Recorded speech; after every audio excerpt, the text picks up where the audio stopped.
Rust is an amazing game. There's a lot you can do with it. The possibilities feel endless. It's so much fun to play. But, in my opinion, it's one of the most toxic games on the internet. I want to dive into why. I want to look at Rust, dissect the game, and really try and get down to the bottom of what's wrong with this game. Why is something with so much potential so toxic? So, just to give you guys an idea of what I'm talking about, here's a few clips. Damn, you're a nigga. Wow. What? Much stuff? Wow, a nigga. Wow, a wild fucking. Wow. Can Wow. we kill that? Oh, you're a fucking big juicy. You have fucking watermelon. That fucking. We got a racist on our hand, boys. Coming back. Yeah, he is not nice. Jesus. Fucking. Jesus, dude. Fuck you! Get back here, you nigga! That's my horsey! Oh, can't say that. So those are just a few examples of the toxicity that I experienced while playing Rust. This was filmed over 2 weeks. It was about 10 to 15 hours of game time, and these are the worst examples that I could come up with. Now, what I'm going to say too is that this is normal for Rust. No matter where you go, no matter what server you join, this is fairly normal if the server has an active and large enough community. When I say large enough, I mean over 100 players online most of the time. And that's weird. It's 2019 and people are getting banned off of Twitch for things much less severe than any of the examples that I just showed. And some of these examples are written, right? This isn't a he said, she said case. I can't go to a mod and say, well, this guy used the N-word. Like, maybe I can't do that. But that guy who has a Nazi flag on his base, I can definitely tell you that exists, and a mod can definitely go and see that. The same thing applies to a lot of the signage and things like that you see throughout the game. It is crazy the amount of toxicity that you run into in this game, and it is crazy the amount of toxicity that is allowed to occur. People are talking in chat. Literally, a guy named Heinrich Himmler is in-game talking in chat, and his buddy named Hitler is also talking with him in chat for all to see. There's moderators online, and nobody sees anything wrong with this. The same thing is said true for racist. They're openly using the N-word in chat. If you go on to the Rust Discord, you're going to see people doing that. It is just insane the amount of toxicity that you see. And I was wondering, and this is one of the things that really struck out to me. Why is this the case? Why does Rust have such a toxic community? So I really wanted to dig into it. So let's just jump right into it. In Rust, there's sort of two parts of the game. There's the farming side of things. That's where you're going out, you're mining resources, you're building up a base, you're building things so that you can create guns. You're putting a lot of time in to create sort of a safe haven, a place that you can launch all your attacks from.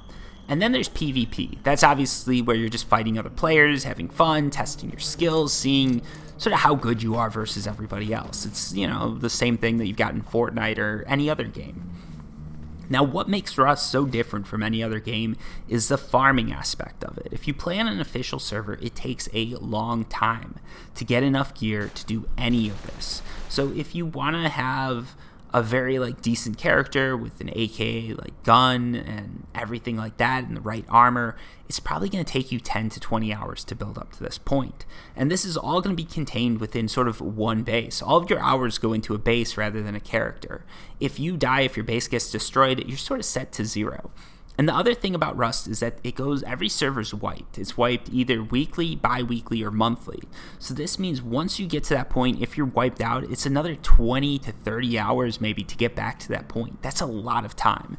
And I think this is sort of the first thing that leads to that toxicity. Unlike Fortnite or Apex Legends or any other game out there that you're playing, you don't get wiped in those games, right? In any of these games, the skills that you take go with you. If you're playing ranked, the rank that you get goes with you. If you're playing, Fortnite, right? You die and you just move on. It sort of sucks. You don't get first place. You don't get that, PUBG winner chicken dinner thing, but you just move on to the next thing. In Rust, there is an extremely likely potential that when someone kills you, you're losing a couple hours worth of work when you lose that gun. And even worse, if they break into your base, you might be losing 10 to 20 hours of work. It feels like someone broke into your house and stole something from you. And that's what makes this game so addicting. That's what makes this game so much fun. But that's also what makes this game so hard. You're persistent. Your character's online all the time, even if you're not there. So sometimes you log off. Everything's great. Your base is amazing. You've got all the gear you want. You're ready to go play. You're like, all right, 10 hours, 15 hours of work, and now we're there. We're ready to actually get out and start enjoying this game. And then you log on the next day, and it's all gone. Someone came on while you were sleeping and took it all away from you. It's this, you have these amazing highs, but then you have these lows.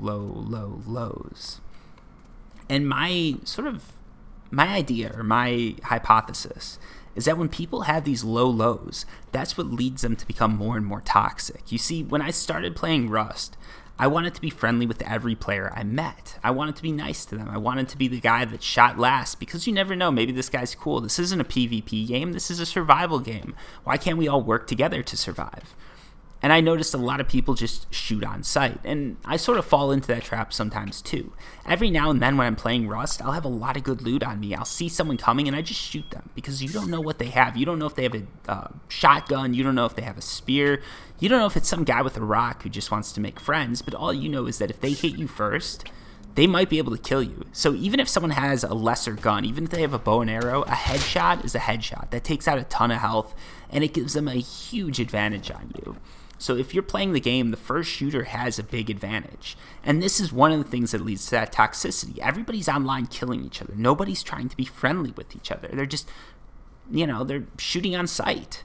And that creates this toxic environment. And what you have then is you have these people who just keep taking it a step and a step and a step farther until it's normalized, until what they're doing seems completely normal. For someone to drop the N-bomb, right, or someone to start spouting racist propaganda or Nazisms in a chat or through voice chat or via signs, that is crazy. I would never expect to see that in any other game. And if I did see that, I'd know that player was getting banned. But in Rust, I'll see these people do it, and I'll see them come on again and again and again. They might play the whole wipe playing or role-playing. I don't even know if they're role-playing at some point, but they're going to play the whole wipe as a KKK member or as a Nazi, and that's unheard of. How come the admins don't ban it? How come the mods don't ban it? It's because this behavior has become normalized, because players slowly get used to killing everybody on sight. They get used to this toxicity. They get used to this us versus them mentality, and things just devolve. So my hypothesis is that what happens is, as these players get more and more used to this whole mentality of kill everybody on sight, me versus them, they start singling people out. They start becoming these radicalized sort of hate groups in a game.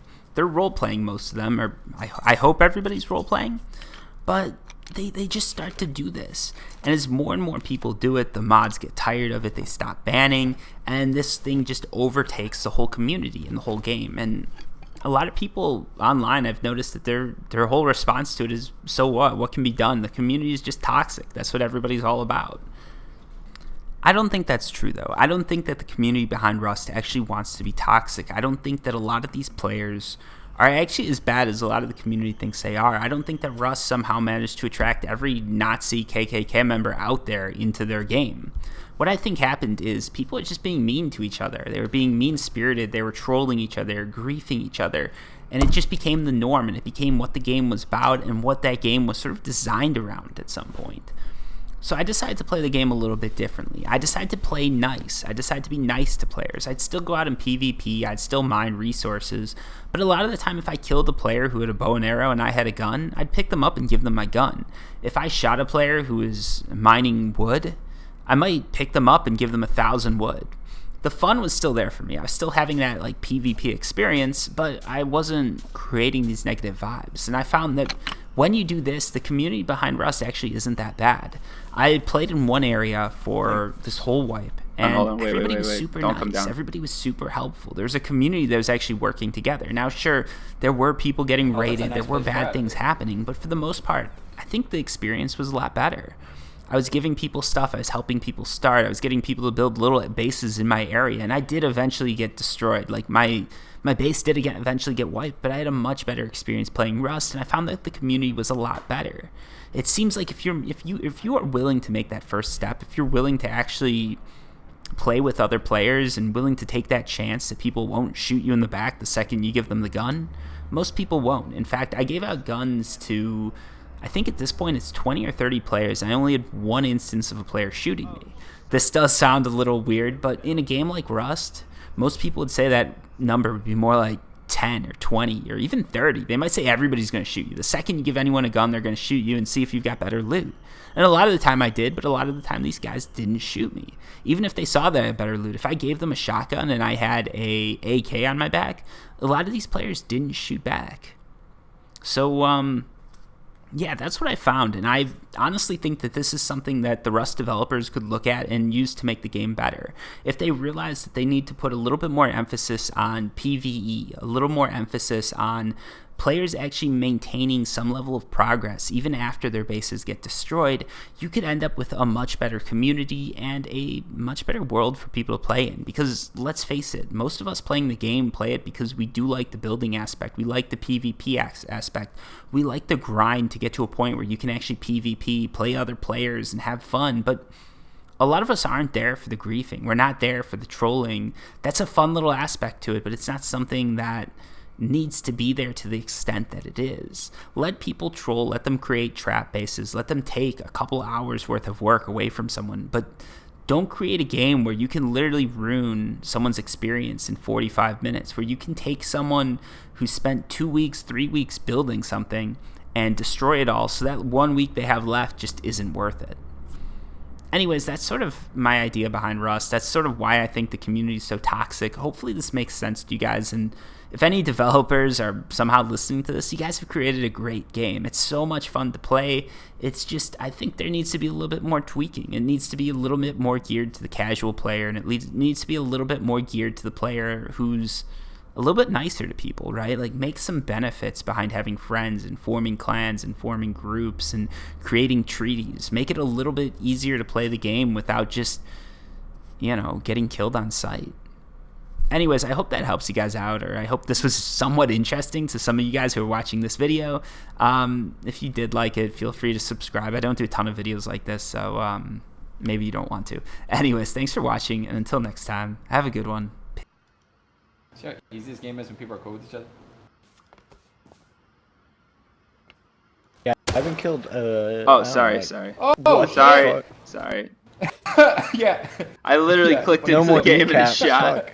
I'm gonna switch over to that. Yeah, see how easy it is Dude, when people are cool. you know what I felt right there? Betrayal, dude. I fucking felt betrayal right. I was like, wow, dude, they just fucked me up. Oh, no. I mean, it would have been very good timing, I guess, with the comment.